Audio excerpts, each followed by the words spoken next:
Welcome aboard the Liberty Belle. I'm your captain, Horace Bixby, and my pilot with me here on the Texas deck is a young cub that goes by the name of Sam Clemens. Hey, he's marking his 100th voyage down the river today with nary a calamity on his watch so far. Sam knows this river like his own backyard. Sam, tell our guest everything you know about this river. Well now, I always figure it is better to keep your mouth shut and appear stupid than to open it and remove all doubt. But I will tell you this, I love this river more than anything else. I've loved this river even from the time I was a toddler back in Missouri.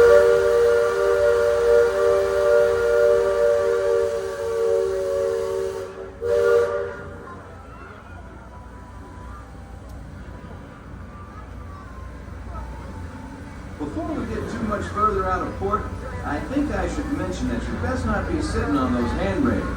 They're the only thing between you and the river, and the river don't always take kindly to uninvited guests. We've also had reports of river pirates operating in the vicinity, so I wouldn't lean out beyond those rails for that reason either. Now, for those of you on the port side, that river town we're passing is Frontierland. A few years back, it was no more than a boom town carved out of the wilderness by a handful of settlers looking to start a new life. Today, gentility and decorum are running rampant. Oh, it still has its share of footloose trappers, keel boaters, prospectors, and an Indian or two, but mostly it's flush times and well on its way to becoming a fine big city. Frontierland reminds me some of my own hometown, Hannibal. It takes me back to when I was a barefoot boy growing up alongside the riverbanks. You know, it seems to me that when I was younger, I could remember everything, whether it happened or not. But as I grow older, I seem to remember only the things that never happened at all.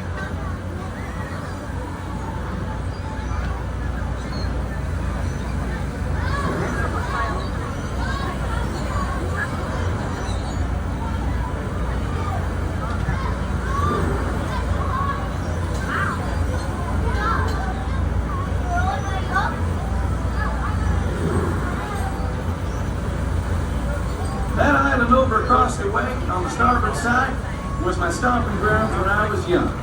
Exceedingly young. Marvelously young. Young by hundreds of years. Younger than I will ever be again. It's called Tom Sawyer's Island and is named for a friend from my boyhood. Even today, the only way you can get there is by raft. Old man Harper's grain mill is there, back in the woods just off Tom's Landing. And that's Muff Potter's pond and his windmill. We almost hanged Muff once.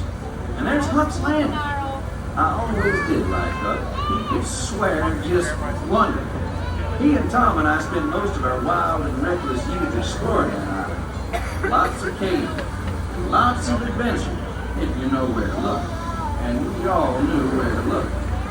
That's Superstition Bridge. It connects the big island to the little one. And if you follow the wilderness trail there, it'll lead you right up to the gates of Fort Langhorne.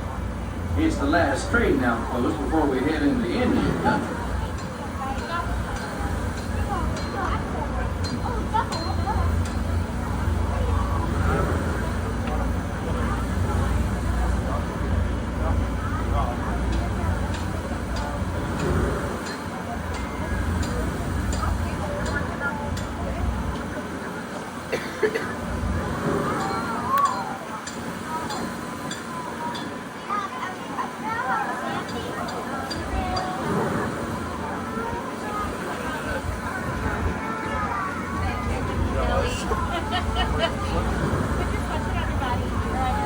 Look off to the port side there.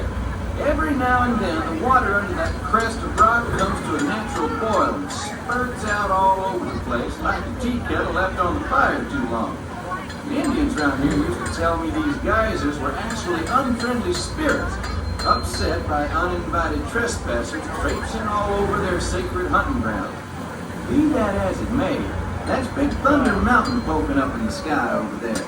The Indians named it that because of the sound the falls used to make when the big rains came. The miners and prospectors and get-rich-quick speculators showed up, and the name stuck because of the sound of blasting powder going off every few minutes.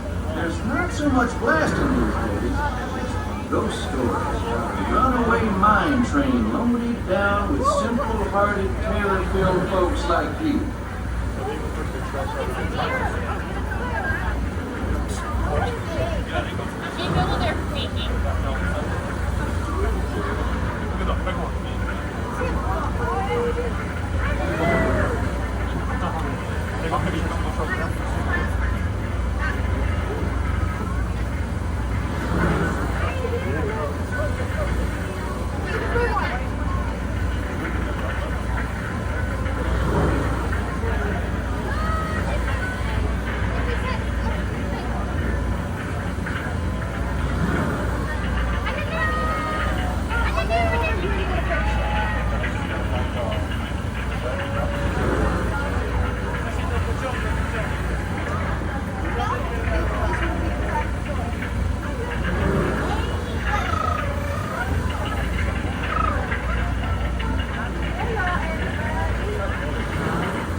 Well, I'll be.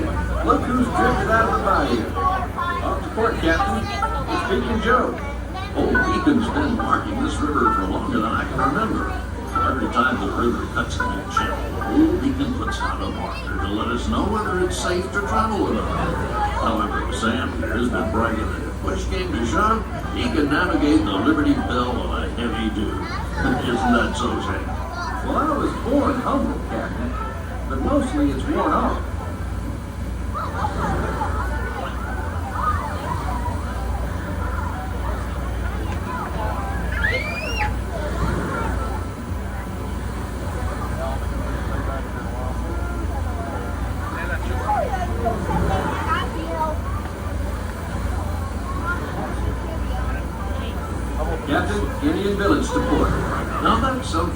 see much out this way.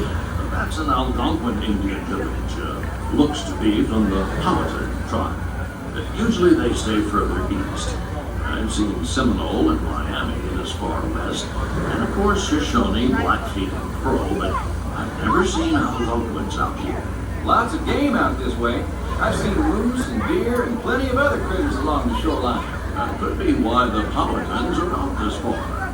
Just following the food trail.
Just beyond the village, up that hill, is their sacred burial ground. And those who fall in battle are placed atop the traditional bed of death.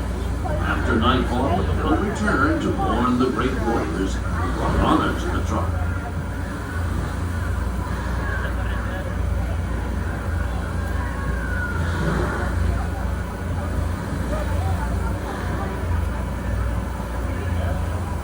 Attention deck watch. Shoals to port and starboard. Engine room, steady on. We're entering the shallow water, but there's no cause to worry. Sam knows every shoal and shallow, every snag and sandbar in this part of the river, and he'll navigate us through to safe water. You wouldn't steer us wrong, would you, Sam? I believe we ought never to do wrong, Captain, especially when others are looking.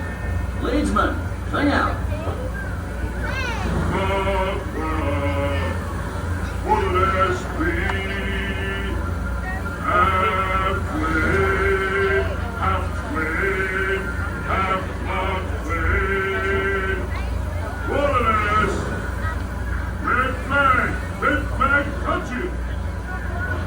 Those of you that have been this way before know that the water can get fairly shallow along this stretch of the river. The leadsmen call out the deck. Each mark is a fathom, or 6 feet. Mark twain is 2 fathoms, and for us that means safe water. Captain, we're passing Cutthroat Corner.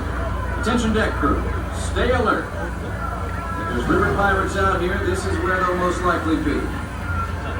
I can hear them from here. Not from all the commotion, it sounds like their interests lie elsewhere.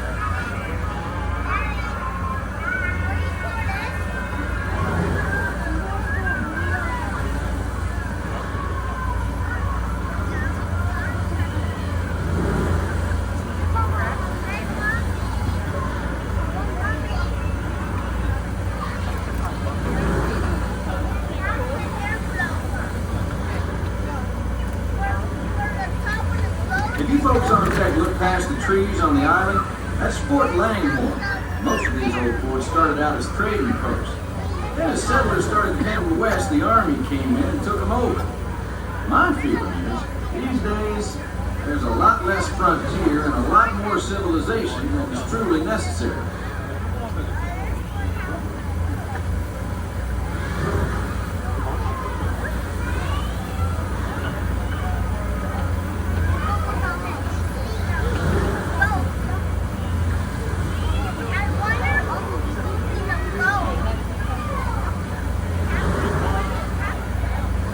Leadsman, give me a depth reading. Sing out. By the mark, halfway.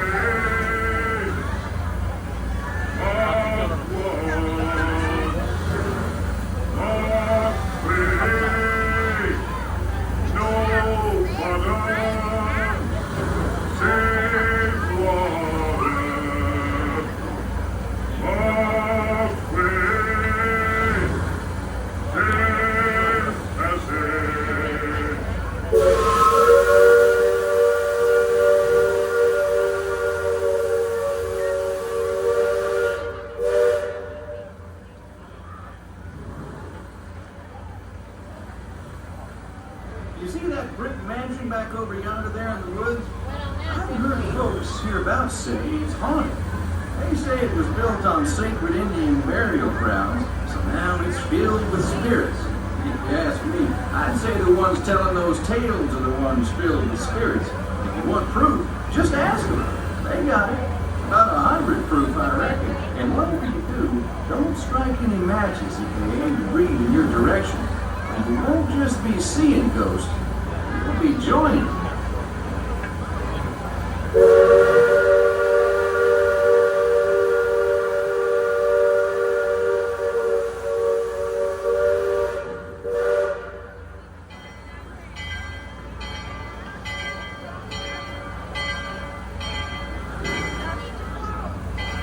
We're approaching Liberty Square, which is home port for us.